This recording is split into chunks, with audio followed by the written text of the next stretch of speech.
Почитувани, Социјалдемократскиот сојуз преку анонимни документи со сомнителна релевантност се обидува да ја замајува јавноста. СДСМ како повеќе шпекулира и кажува невистини. СДСМ најпрвен преку своите експерти за секоја тема, па и за економијата, тврдеше дека владата на стопанството му должи 600 милиони евра, а веднаш потоа самите се демантира.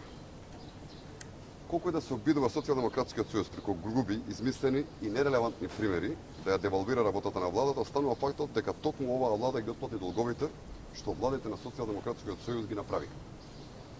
За илустрација, од 2005 година државниот долг на Република Македонија изнесуваше околу 39,5% од бруто домашниот производ, а сега изнесува 23,5% од бруто домашниот производ. Бидејќи владата предводена од ВМРО ДПМН работеше домаќински, предвреме отплати долгови од парискиот клуб на кредитори во износ од 77 милиони евра, имаше предвремен откуп на обврзници за санација на Стопанска банка АД Скопје, имаше предвремена отплата на обврзници на Република Македонија по концесионални и неконцесионални заеми кон Меѓународниот монетарен фонд во вкупен износ од 32,8 милиони евра. Владата исто така направи и предвремен откуп на 2 кредити од Европската инвестициона банка. Почитувани колеги, нема да дозволиме да бидеме овлечени во дезинформациите кои што ги пласира Социјалдемократскиот сојуз, ако имаат дневна политичка цел и девалвирање на работата на влада.